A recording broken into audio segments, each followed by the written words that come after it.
very pleased to welcome you here to the Iris Murdoch Centre. My name's Karen Boyle and I'm Professor of Feminist Media Studies here at Stirling, and also have the pleasure of co-directing the Centre for Gender and Feminist Studies with Kirsten, who you will hear from shortly, and more throughout the evening.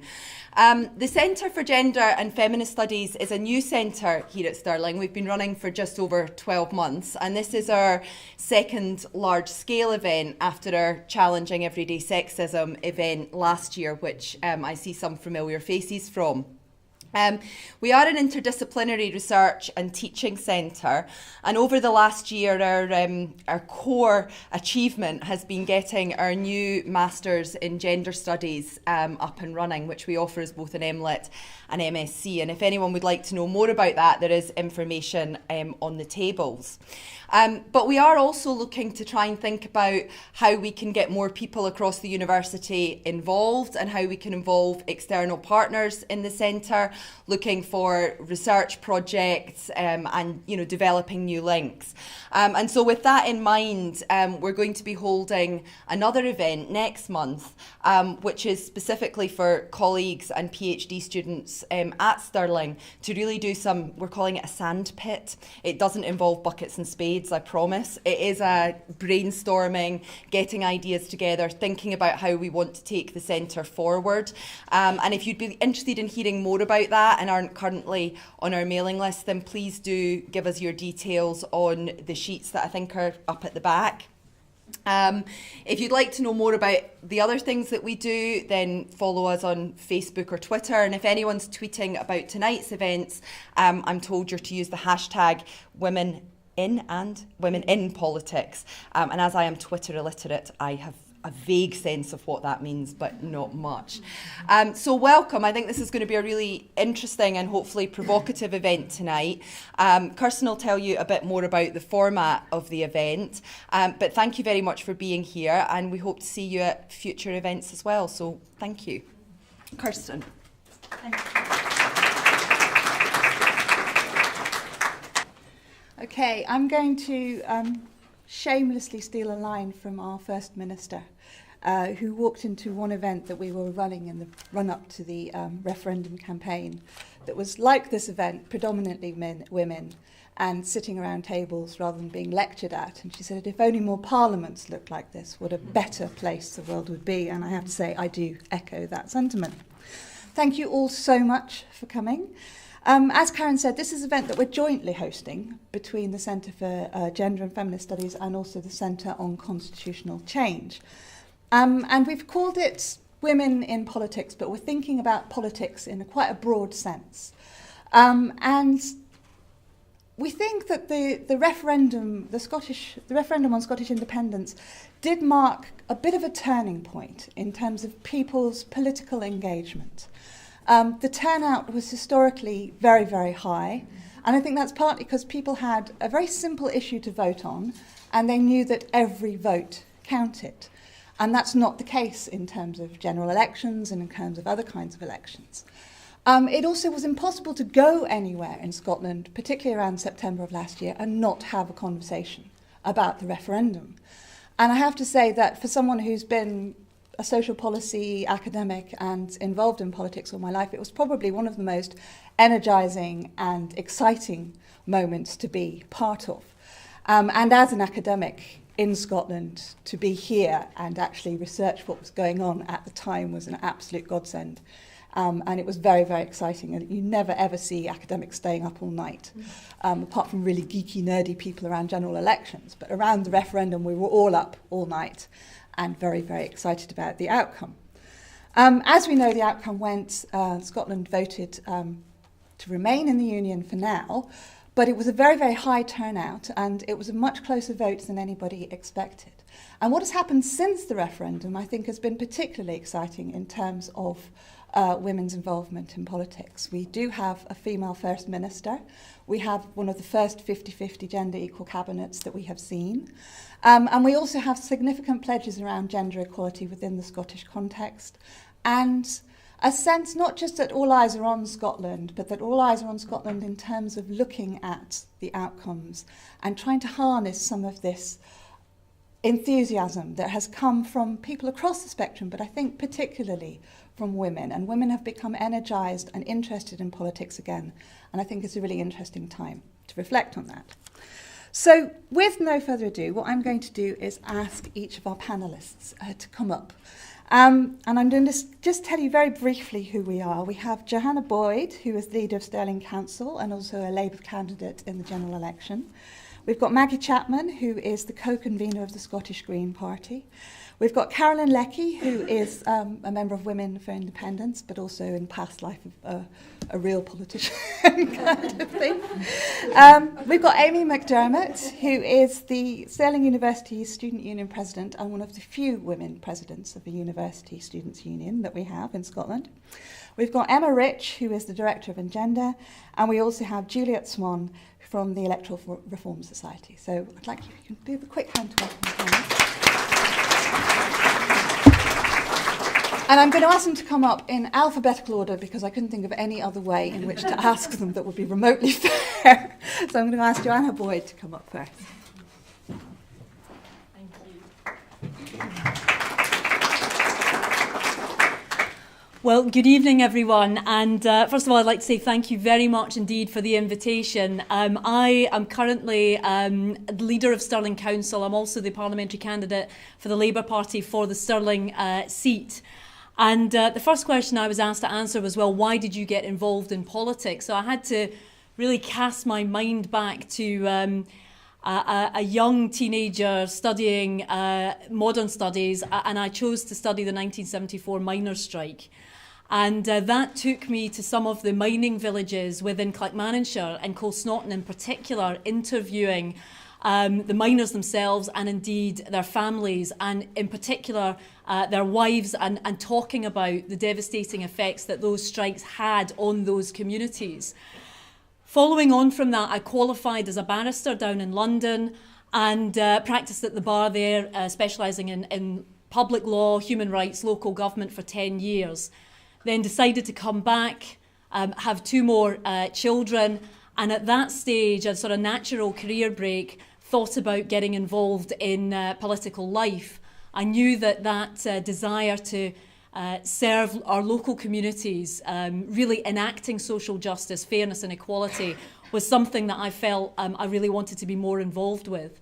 So I put myself forward, stood for the Castle Ward, which is here in Stirling. So that's Raploch, Cornton, the top of the town, Cambus-Kenneth and Cambus-Barron. So it is home to some of our most deprived communities here in Stirling.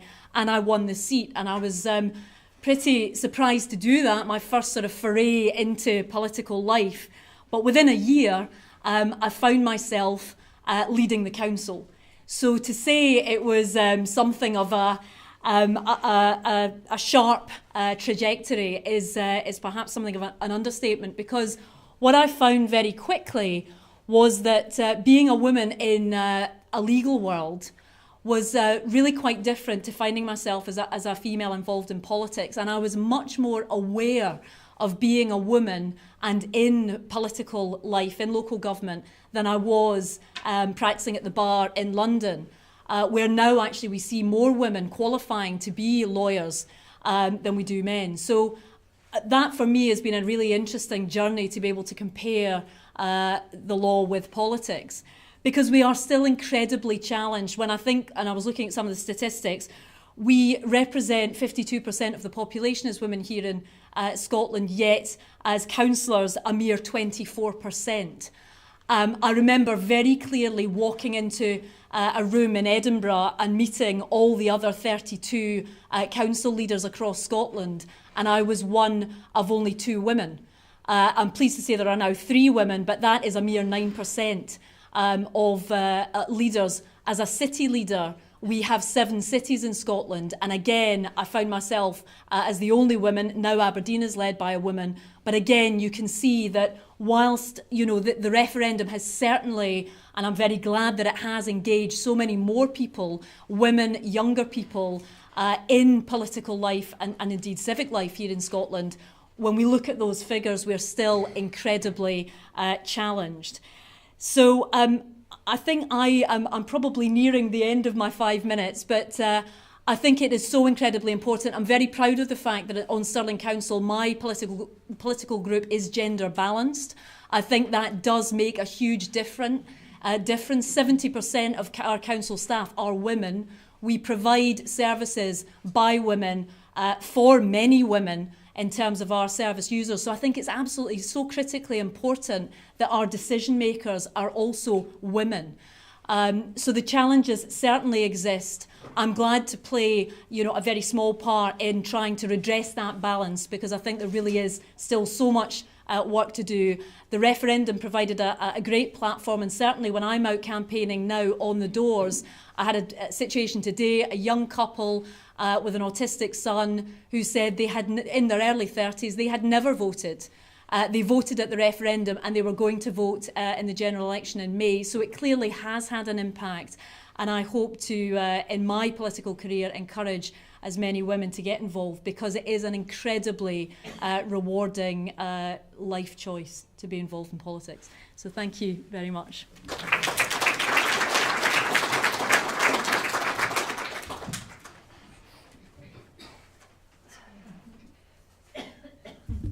Good evening, everyone, and thank you very much for inviting me to contribute and to participate in this evening's discussion. I very much look forward to hearing from you and hearing about some of your experiences and your ideas later on about your involvement and challenges in politics and political life. As Kirsten has said, I'm Maggie Chapman and I'm co-convener of the Scottish Green Party. I think we are in a privileged position in Scotland where we do actually have parties that take women leadership in their own institutions as important. I'm also a local councillor in Edinburgh and rector of Aberdeen University, and that makes me part of the 24% that Joanna's just talked about, and also one of the very few women in Scotland who chairs a public body. As rector, I chair the University of Aberdeen Court, and there aren't many women chairs in higher education, and there aren't, as we know, many women chairs across governance at all. I was first elected as a councillor nearly 8 years ago, and this only happened for the Scottish Greens because of the gender balancing mechanisms we have. But I'm not going to dwell on that now. I'm happy to answer any questions about that later on. What I do want to kick off with is a short story. After we'd been elected as new councillors, there was new councillors training at Murrayfield Stadium. Very posh, very extravagant. So we all trundled out there, and after our 2 or 3 days training on the bus back into town, I was with 2 other new councillors, both of whom are men, both of whom are still councillors in Edinburgh. And we got chatting about why we'd got involved, why we wanted to be councillors, what we wanted to do. And one of these men turned to the 2 of us and said, "Well, I don't think women should be in politics." And he basically said that I should be pregnant, barefoot and in the kitchen somewhere. And this was 8 years ago. So not something that we might expect to hear in the 21st century, but it's all too common. That same councillor, incidentally, a couple of years later, accused me of being ideological. So, I think that says a politician who's ideological, surely not. But that was a very interesting start to my elected political career. It framed my relationship with that man, who is still, as I say, still a councillor. And the ideological comment later on I took as a bit of a compliment coming from him. Since 2007, one of my key priorities has been to work hard to make politics more participative, to encourage more people to be involved in politics. Participation, I think, is the lifeblood of a socially just society. We see around us on a daily basis the alienating effects of neoliberalism. It works to undermine people's democracy and replace it with a market democracy that moves us away from one person, one vote, and I'll hold in that the caveats and problems around that, to £1, or actually more realistically £1 million, one vote. 5 years ago, with the help of a a tireless female council colleague, I managed to get a pilot participatory budgeting project agreed in my area, in Leith. Leith Decides. And I faced opposition to this from various people, fellow councillors primarily actually, who didn't trust the public to make the right decisions. They said, oh, it would just be the usual loudmouths who got all the money, got what they wanted. But this was actually the last thing that happened. What we saw was at the events that we've held every year, community members, men, women and children coming together and talking about what matters to them and deciding on their priorities for their communities. And I think one of the things that was really important about Leith Decides, and it's now a permanent fixture in our annual calendar, it means that there's a space there for everybody. And we see much, much more participation by women in that event than we do in many other community events in Leith. I think the referendum shows that there's a huge appetite for a genuine political discussion and debate in society. And if people know that their vote is going to make a difference, as Kirsten's alluded to, then they will participate, they will get involved. And that's what we see happening in Leith Decides as well. And I think over the last couple of years in Scotland, key to getting more people, especially women, involved has been the community base of most of the campaign. Certainly that's my experience from the Yes side. It was not dominated in those community campaigns by the Yabu and often chauvinist, stale male politics that we see in Westminster. That may have been more the case in the media of the referendum discussion, but it wasn't where most of the energy was, and it certainly wasn't where most of the activity was. And it also wasn't about tearing strips off each other, as we see in so many debating chambers around Scotland at all levels. It was about what mattered to people in their daily lives, important things like jobs, childcare, social security. And I think in some ways one of the challenges for people engaging with politics is because so often it doesn't speak to anything that is meaningful to them in their day-to-day lives. And I think for all of us that is the challenge, to harness this renewed engagement and interest in politics through encouraging more participation, through more local democracy, through serious effort to put people at the heart of our political process, not other things. For far too long, people have been very much marginalised. And we can see the success of some of this already, I think. Politicians being pushed around, quite rightly, I think, by the electorate on things like fracking, on TTIP, and, dare I say it, corporation tax cuts. But this can only be the start. There's a lot of work for us to do, and I think it's about a community politics, harnessing community power and giving power back to people where it belongs.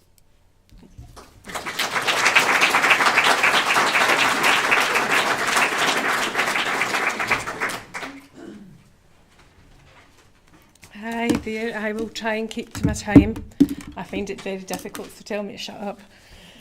I was asked to talk about how I got involved in politics. I have to say that I'm very proud that I've never considered myself a real politician. I got involved in politics when I was a child. For as long as I can remember, I've had a burning, raging sense of injustice. I grew up in the Gorbals. My mother, as a widow, was evicted to Castlemilk when I was 14 to a house that faced the Cathkin Braes with one fire in the living room and ice inside the windows. Before my dad died, he was an organiser of the Ranger Supporters Trust. My politics were never particularly cogent or clearly of one ideology or another when I was young, but I was also a Ranger supporter at that time, and I chased him one day to demand my place on the Ranger Supporters bus, but which at that time only allowed men in after the Sex Discrimination Act was brought in. And thereafter in school I would divert the physics teacher into a political discussion about nuclear weapons. I diverted the French teacher one time into a discussion about whether the Soviet Union was actually a communist, really or not. And that compulsion really has followed me throughout my life. Through that, when I was only working straight out of school, 16, started working in the City Chambers, a clerical job. I became a shop steward at 17. And then various things led me, after I had trained and qualified as a midwife, to get involved in the union again, resisted hospital closures. It was always circumstances, it was always things that enraged me, sometimes in direct contrast to what was in my personal interest or what was probably sensible at the time. And the upshot being I got involved in the Scottish Socialist Party. I'm not a member of any political party now. Was elected as an MSP in 2003, fought for 50-50 representation because I just thought it was obvious that you should have that. I never realised the backlash that would come from fighting for gender equality within a political party. Suffered misogyny as a result of that, had a terribly disastrous experience through my involvement in the Scottish Parliament because of misogyny and sexism and an egotistical, very scary man. Won't go into all that detail, and was unceremoniously dumped from the Scottish Parliament in 2007. And to be perfectly fair, if any woman had said to me at that time, should I get involved in politics? Should I stand for election? I would have said no. It's not worth it. It's not worth it, because we managed to achieve 4 women MSPs out of 6 in the Scottish Parliament.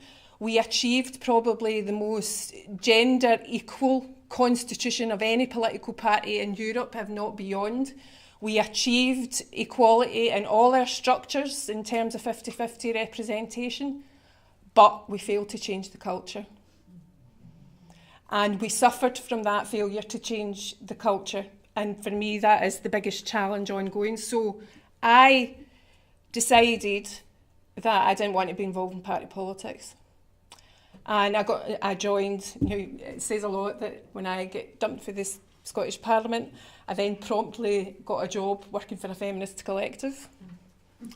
And then the thing that provoked me, and I think many thousands of other women, to start thinking I want to have a voice here again, was the independence referendum. Because for me, independence for Scotland was very much akin to striving for independence for women, which is why Women for Independence is called Women for Independence, Independence for Women. And we strategically placed that in January 2012. And I think that offers a whole number of lessons about movements, about processes, about jumping out of party politics, about women self-organising. Self-organising was always a phrase I was aware of and kind of understood intellectually when I was involved in the trade unions. But my experience of being involved in the referendum and putting that into practice and organising, whether it was independence or one other clear purpose that inspired people, organising across party political boundaries, beyond party politics, getting real women involved and not having to negotiate your way through a hierarchical, male-dominated structure, whether that was constitutionally or culturally, was liberating. It was absolutely liberating and continues to be liberating. Since the referendum, Women for Independence has actually grown and has taken up issues based around demands for gender equality, whether it is to avoid a new super prison for women, and a whole lot of other issues have been taken up in local areas. And I don't think that would have happened without the referendum, and I don't think it would have happened without that self-organisation with a clear purpose in terms of Women for Independence. I can only speak from that point of view and that example, but I think there are lessons in a lot of movements. And I'm just going to finish up on this point and try and keep to my 5 minutes.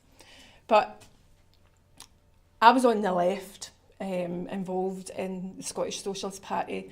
And within that party, there were the remnants of what was the old kind of British left, a lot of kind of wee Trotskyist groups of men who thought they knew everything and liked to lecture for like an hour on dialectical materialism or whatever it was, right?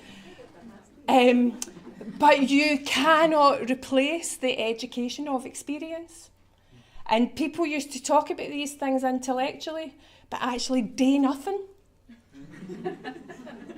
And then tell everybody else what they were doing was wrong. And then you had yourself in that position involved in this really organic process, and you saw people learning, and you saw people moving into action who had absolutely no interest or motivation before. And it was remarkable to see that political consciousness developing, to see the collectivism developing, to see the dynamism, the goals, the purpose. And it was just absolutely amazing. And I think a challenge for the academics here, I suppose, is interpreting that movement, because that's the other thing that I have learned. In terms of formal politics, what's written down, whether it's feminist theory or Marxist theory or whatever, I used to be quite, oh my God, they know a lot better than everybody else. And it's great, and it absolutely has its role, but what the referendum has taught me absolutely is that the theorists and all the great people whose names are generally men who get accredited with these theories, what they have done is interpreted events. They've interpreted movements. It's the people on the ground that have made them. It's the people on the ground who have created the consciousness, and it's the people on the ground that change things. I knew that before intellectually. I absolutely know it now in my heart and in experience, because we have witnessed it, we have lived through it, and it's absolutely brilliant.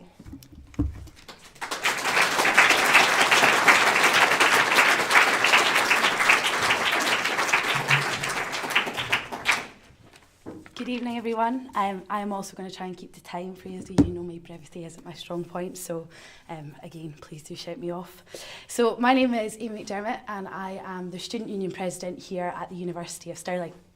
So I, first of all, want to echo some of the comments that were made before in thanking everyone for the invitation. It's quite amazing, a real honour to sit beside some really amazing women, and I hope that I can keep in some way up to their standard.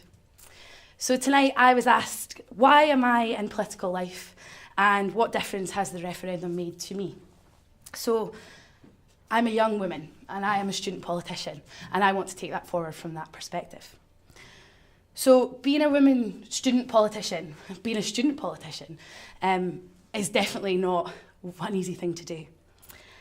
There are struggles, there are difficulties, there are barriers to overcome, in a whole number of different ways. What those are can be conscious, can be subconscious. But one thing that I absolutely know for sure is that overcoming them is one of the most empowering things that a young woman can do. These are a whole lot of different levels, as I've said already. Putting yourself up for election. You don't just put up your politics, your ideologies. You put up yourself, you put up your personality, you put up your body. So waiting for those election results to come in was terrifying, nerve-wracking. And therefore one of the biggest senses of relief getting that result that I've ever had, but also the biggest achievement that I've ever had in my life. Then you're elected, and it's wonderful, it's exciting. And why am I involved in political life? Because I want to change something, because I want to make a difference, because I want to make things better for people like me, for people not like me, for everybody on this campus. Tough act, and you definitely don't get there all the way, but having that drive and having that enthusiasm allows you to walk into things like University Court, where you are by far the youngest person there. Where often in university committees and court committees, it's not so much here, but you're one of the very few women around the table. And it was really interesting to hear what Maggie was saying there. And I can't wait to actually speak to my colleagues in Aberdeen Student Association to find out what difference it makes having a woman chair of their university court. I could imagine it'd be quite stark. And then lastly, why am I involved in political life in terms of at Stirling here? Because someone told me to, and that's the honest, true reason. It wasn't my motivation, but that's why I'm here. And I think what I've taken forward from that is, as a young woman, it's my role and my responsibility to ensure that young women come after me. and to make sure that women are involved in all levels of politics, in student politics, in local community politics, in the smallest way, a course rep, a student president, whatever you want to do and what you feel comfortable with. Encourage others to get involved in the way that you have. So I also didn't choose to be a student president in the year of a referendum or nor a general election. It's been a very different experience as an individual and as a representative, but from my union president perspective, shall we say, it's opened up a load of opportunities for our student body and for me to get involved in debates, to get involved in discussion projects, to meet people and to allow the young people at Stirling and all of the student body at Stirling to really have a say. And I think that was really one of the amazing things about being in a position of power during the referendum. We organised outreach programmes for schools and local communities. We had panel debates, we had lots of campaigning activities going on, and we just had that buzz. Campus was absolutely buzzing, and it's not just the political parties and the Scottish Government or the UK Government that want to foster that energy that young people have, so do we. And I hope that we have taken some steps in the Students' Union this year to do that, whether that be through our presence at demos, through the different activities that we have, and hopefully encouraging people to make sure that they register to vote for the upcoming general election. I'm just going to finish off by saying how inspired I was by some of the young women that I seen during the referendum campaign. So, as a young woman, I seen lots of big women role models, Nicola Sturgeon, Kezia Dugdale, Ruth Davidson, some amazing people. To see gender balance on panels, on events, to see women standing on the telly and everybody looked at them and everybody listened to them and they were taken seriously. But two of the most inspirational people for me during the referendum was a young woman of only 16 called Saffron Dixon, and another young woman who many of you may know called Miriam Brett. Saffron, at only 16, demanded the attention and inspired people from all ages. The way she articulated herself and the way she put forward her ideas couldn't be ignored by anyone. But Miriam is a recent graduate of Stirling University. She was one of the key founders for Stirling Students for Independence, and she was also my best friend and flatmate in first year. We studied together, politics together. I seen her politics grow and develop as mine did. We're of a very similar taste, I suppose, in our political decisions. And then I started to see her being noticed on a national scale, where people were really taking what she had to say seriously. And that, to me, showed quite how real the debate around independence was. She would go all over the country speaking to people 10 times the experience of her, 40 years are older than she was. And for a lot of the time in these debates, she won. She was her own self. She was her own type of person, her own type of representative, her own type of politician. She didn't have to be affiliated to any party. She wanted an equal, fairer society, and she wanted young women to be recognised. The referendum debate allowed her to go forward and to keep her own style of leadership. And for me, that's the most important thing to take from the referendum, that young women should be able to develop their own styles and take that forward, and that should be recognised across the board. Thank you.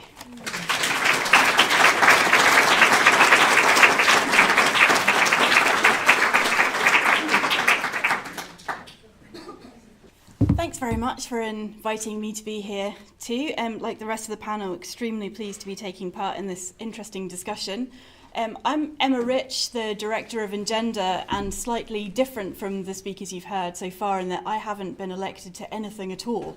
My politics I would describe as feminist, and I've spent my professional life and really much more of my personal time than is truly sensible involved in various feminist organisations and projects, which kicked off really seriously, I think, in second year of university when I discovered a second-hand copy of Backlash in a bookshop, and to the delight of my flatmates, I'm sure, read most of it out loud to them, while the scales fell from my eyes and I realised that all of the irritating injustices that I'd noticed throughout my life were actually rooted in the structural oppression of women. So I've been kicking against that professionally and personally since then. And like most feminists in feminist organisations and outside in the world, we've been very used to being a kind of marginal part of the political discourse.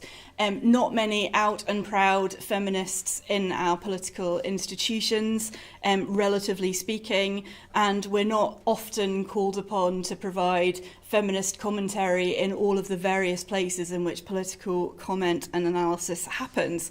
So the referendum was a really exciting time because actually some of that started to shift a little bit, even if for a while it felt like we were in that Mel Gibson movie, What Women Want, with all of these male political commentators trying to figure out what this inscrutable horde of women might actually be thinking because their voting intentions seemed so different from men. And although that went through a bunch of tiresome iterations and resulted in some quite catastrophically tone-deaf messaging, like the women just stay home and eat your cereal and don't worry about all of this political stuff, actually ended up in concluding that women really weren't so different from men, and we were quite interested in the economy and the well-being of our families and lots of other things that were really very similar. So if anything, I think that whole process flushed out how male-dominated the Scottish Parliament's lobby is really in terms of the journalists who critique the activity of the serious politics of the Parliament, but also just how much women had not been a focus of that kind of thinking and how much nuance we managed to get in through the process of the referendum into that discussion. And of course there was a flourishing of discussion across Scotland, and I think Kirsten and others have talked about the fact that on buses and trains and village halls there were just enormous numbers of people who wanted to come together and discuss what the different constitutional arrangements might mean for the future of Scotland. We were interested in talking about how the different constitutional settlements might enable or otherwise increased equality for women. But in all of the events that we had women who said, I've never been to a political meeting before, but I have to talk to other people about what's happening. And so it became increasingly ludicrous, I think, that there were all these women who wanted to talk about politics, and yet so few women appearing on the panel of serious commentators who appeared on the media and in some of these other spaces. And certainly women like Maggie from Better Together, Women for Independence particularly, were just hammering again and again on Twitter and social media elsewhere, saying, you know, how can you have another set of 5 dudes talking about the future of Scotland and really no women at all? And I think that is an idea that we've kept after the referendum, the notion that there should be this balance. And so Engender has received, I think, 5 media inquiries in the last week, which the whole story is we saw on Twitter that somebody was complaining about the number of women speaking at a conference, would you like to comment on it? And that is completely revolutionary for us. We haven't had that before. I'm not sure how many stories we want to put our quotes into that the story is we're grumpy with you for not having more women, but it's certainly an interesting dynamic that's happening. I think the other thing that was really interesting was Women for Independence itself, and just how much the progressive movements that came together to explore the possibilities for Scotland, however exciting and ambitious and wide-ranging they were, didn't seem to be hitting the spot for a lot of women. And so Women for Independence was a necessity, as were some of the women-only events that we held and others held, because the supposedly progressive, wide-ranging thinking spaces weren't actually inclusive of women. And so we're still a little bit disappointed after the referendum with how much some of the even blue skyest of thinking failed to engage with the fact that women's and men's lives are still so different in 21st century Scotland. So absolutely huge amounts of pluses, more women involved, more women who are refusing, as the quote says, to go back to their sofas, but yet still a question mark about some of the spaces that are being created even now and how inclusive they are of women. Thank you.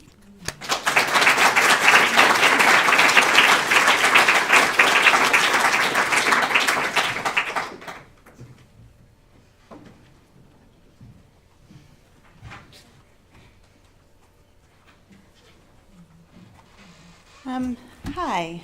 So, last but not least, I suppose. Although that's something I noticed when Amy stood up. She made a self-derogatory comment, which is something that women always do when we stand up. We say, so I'm going to talk now, but I'm sorry, I might go on too long, or I might not talk long enough, and I might do this and that. Never catch a man doing that. Anyway. Coming last, I basically have very little to say. I agree with everything that has been said by my fellow panellists. I especially couldn't agree with Amy more that women shouldn't be forced into stereotypical ways of behaving if they want to be active in politics. Why am I involved in politics? Well, I suppose I've always been socially conscious. I grew up in a politically aware family, not politically active particularly, although I did spend many a holiday leafleting with my grandparents for the Liberal Democrats. My grandfather is turning in his grave. And perhaps because it wasn't easy to learn about politics when I was growing up, I was attracted to studying the topic at university. So when I announced this is what I was going to do, I was frequently asked, so you're going to become a politician? To which my answer was, God, no. And I would still say that, because I couldn't bear the scrutiny, or frankly, the constant talking to people. I much prefer sitting on my sofa with my cats. So I suppose I don't really consider myself to be in politics so much as an observer of politics. Like Emma, I've never been elected to anything, except the Engender board, I suppose. Well, there was a little bit of a non sequitur, but never mind. My current involvement in the political sphere is probably more by accident than design. After university, I finished my politics degree. I went and I also did an accelerated law degree. When meeting with my director of studies at the end of my law degree, preparing my CV to send off to law firms, I was advised to remove my dissertation topic from my final year of politics honours. That dissertation topic was an analysis of contemporary American feminism. It wasn't a controversial topic. It wasn't a controversial descriptor. It was pretty straightforward, but I was advised if I wanted to get a placement in a law firm, I should remove it. I decided then that I probably didn't want to be a lawyer, so I went and worked in bookselling, which was brilliant. And I only really moved back into politics as part of a passion for environmental activism. Within the sector, it was quite hard to get work if you weren't sort of an ecologist or a biologist or some sort of ist, other than a feminist, of course. So it seemed the best fit for my experience was lobbying. So I was used to selling people things. And lobbying is essentially persuading people to buy your politics. Scotland's third sector requires us all to wear a number of hats, so my role isn't limited to lobbying. And thanks to experiencing the structural constraints that limit action in the environmental sector, I have moved into working to address the structures of our democracy, which is how I came to this role at the Electoral Reform Society. And bringing gender equality to the forefront of that role has been energising. Access, participation and empowerment, as Maggie said, are vital to a healthy democracy.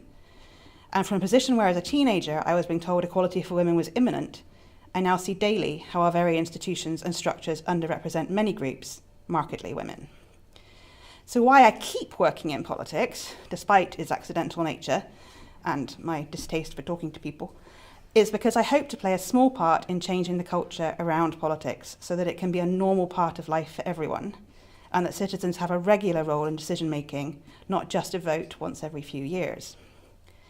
And I suppose as I develop my awareness and experiences, and the barriers to women's participation become ever more evident, and I become ever more frustrated at being told I lack gravitas, and discover the freedom that organising with women brings instead, I have also become more determined to ensure that the women that come after me do not have to face these same prejudices.